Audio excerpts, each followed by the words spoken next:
course, we're committed to bringing you the facts and answering all your questions. We appreciate all of you that have submitted questions. And so right now we're going to send it out to Dr. Anna Maria Temple joining us this afternoon. Good evening, Dr. Temple. Good evening. How are you? Good, good. So before we get to our viewer questions, I know you wanted to discuss a new study that shows the coronavirus death rate actually less than earlier predicted. It's still higher than the flu, but can you explain that a little bit to our viewers? Yeah, so the initial numbers coming out of China show that the rate of mortality, or the death rate, was at 2.3%, and then rates coming out of Europe and other places were even as high as 3%. And a journal, in the journal Lancet, which is a very well-known medical journal, yesterday they published data that actually showed that if we look at asymptomatic and mildly symptomatic cases, the actual mortality rate is 0.66%, which is significantly less than the 2.3%. Now, the rate of mortality for flu is at 0.1%, so it's still 6 times more fatal than flu, but is not as fatal as it has been previously published with the data coming out of China and Europe. That's good news, and I'm sure with more and more people getting tested, that's helping as well. Absolutely. All right, so let's get to one of our viewer questions. They ask, is it true tests are only 50 to 85% accurate? It is true that the test is not going to be 100% accurate. It is a low accurate, it's in the lower category. So it is very possible for you to have symptoms of coronavirus and then have testing done and go through all the trouble and the stress.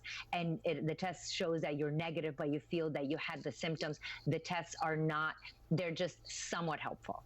So our Carolyn Brooke actually had symptoms for coronavirus. She tested negative for the flu, but her coronavirus test came back negative, but she's still staying quarantined, I believe, through April 1st. So is that what people should do if their tests come back negative? What should they do? You know what? I'm in the same exact boat. I came down with symptoms about 10 days ago, and so did my daughter. She actually traveled from Rwanda via Amsterdam, and she had a high fever, and she developed a cough.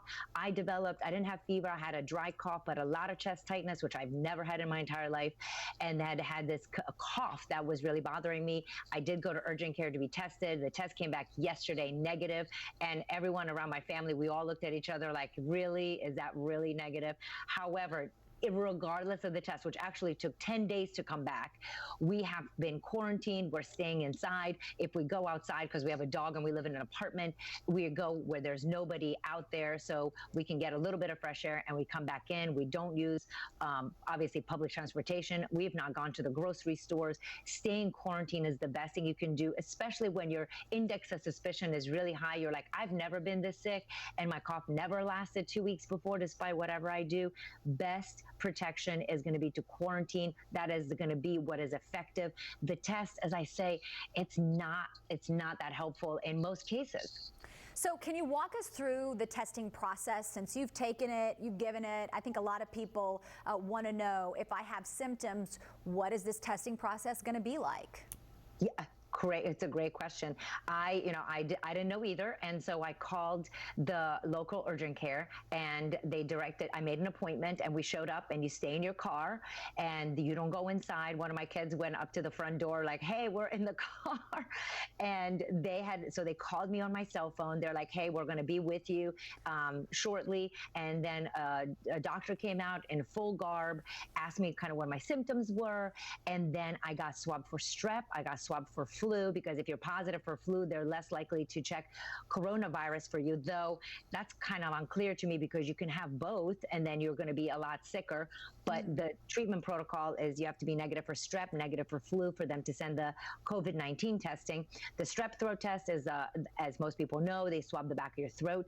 The flu test is a Q-tip way up your nose. It is so incredibly uncomfortable. Feels like they do a brain biopsy. And then they take a Q-tip and they swab that up your nose too, also unpleasant.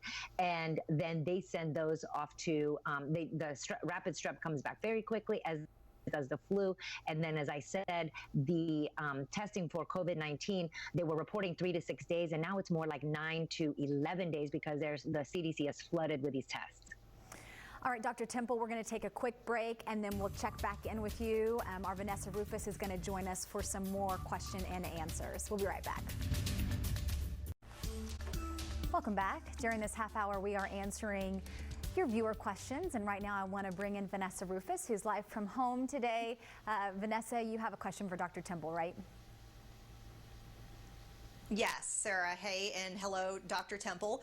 So, Dr. Temple, this question is centered around some new, diagrams we're getting from the Institute for Health Metrics and Evaluation. This is part of the University of Washington, and they had some projections for the state of North Carolina, along with other states, talking about when our peak activity is expected, and they were projecting late April for the peak of the use of hospital resources and deaths, and then it basically shows on the same diagram and graph that it kind of tapers off as we head towards August. My question is twofold. First of all, what are your thoughts about this trend? And then second of all, what do you think life could be like for us after that August mark? Are we venturing out as if nothing happened, like back to normal? Or are we venturing out with like cautious semi-social distancing? What would you, anticipate? Well, looking at the projected data, I mean, we're looking at it of what's happening. Obviously, we're behind New York, where it's a hot zone right now, and we are several days, if not, a couple weeks behind them, and we're hoping not to be where they are on, because they're doing poorly, despite everything they're trying. So hopefully we would love to see that this projection is accurate and that we can turn it around mid-April.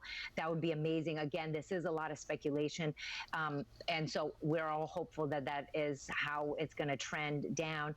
I'm hoping that after we come out of this, that we come out with different eyes, with a different perspective, and what our bodies can do, what our immune system can do, and the potential threat out there, and that we're going to start taking our health more seriously. And I hope that everyone that has been in quarantine and taking it seriously, they're actually realizing that how crazy our life was before quarantine, and how busy and hectic, and that this is our chance to reset. So I'm hoping that we come out with a new look at what our life should look like. What have we learned? What have we gained from this, between family time, sanity? Some people are probably more stressful, but as far as social distancing, I think a lot more people are going to be using Zoom technique. I think people are going to be more apt to use it from their workspace, from working at home, because a lot of people are breaking barriers that they were never allowed to do. So I speak with a lot of my families are bankers, and they've never been allowed to work from home, and now they can do work from home. So now they realize that for their own health, this may be beneficial in the future. Yeah, so many different ways that our eyes have been opened to a new way of life. And like you mentioned, kind of like hitting a reset button. I definitely think that our eyes have been opened, and we kind of got a wake-up call about a lot of different things. So thank you for your perspective on that. All right, Dr. Temple, Vanessa, thank you. We'll check back in with Dr. Temple on what to do if you live with someone who's an essential worker on the front lines. That's after the break.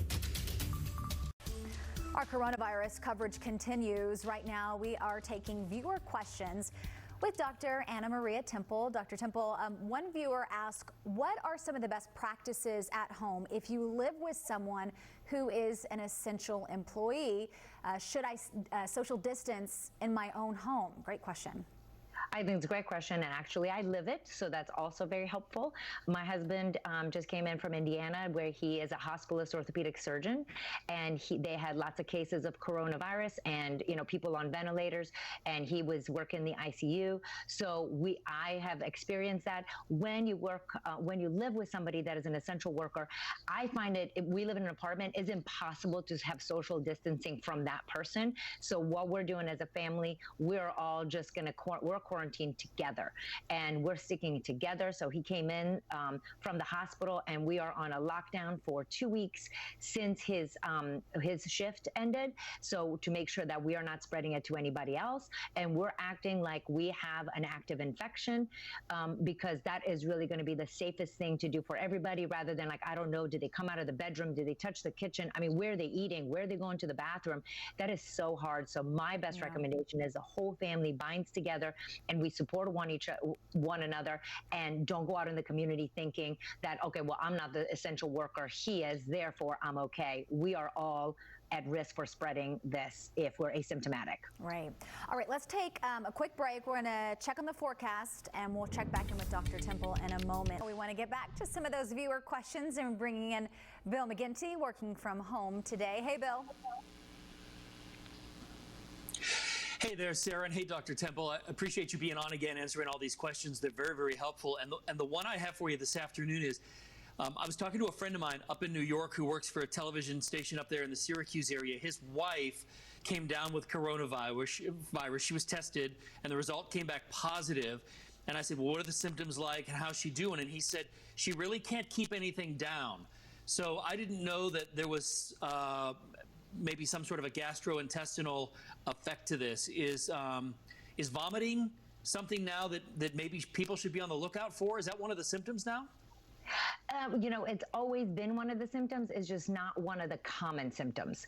Just like with any of the viruses, because a lot of people know with the flu, you get the flu and then a lot of stomach issues, but it's still going to be affecting is inflammation that is coming in our face and is going into our lungs. It could absolutely go in the gastrointestinal tract, but that's not one of the common findings. It's one of the people that are very concerned, and especially in kids, whenever anybody is like ready to vomit, they're like, I think it's the coronavirus. It's just, yes, it can happen, but it's in a small percentage of people that are having gastrointestinal issues, much more respiratory fever kind of a virus. When I go out and I do interviews with people on various subjects, one of the last questions I typically ask is, what am I not asking you that I should? So let me put that question to you.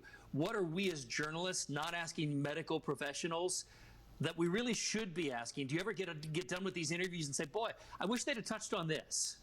I guess it really depends on the day. I would say right now there was a case of a child death in New York. And so before we've reported and discussed that there were no children deaths from the coronavirus. So that's gotten all the mamas upset, obviously.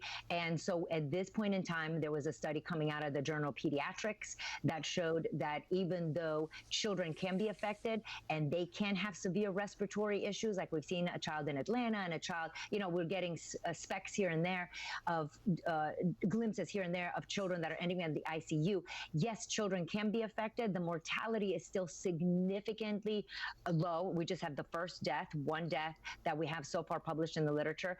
And the children overall, even when they're ending up really sick, are significantly lower than the adults.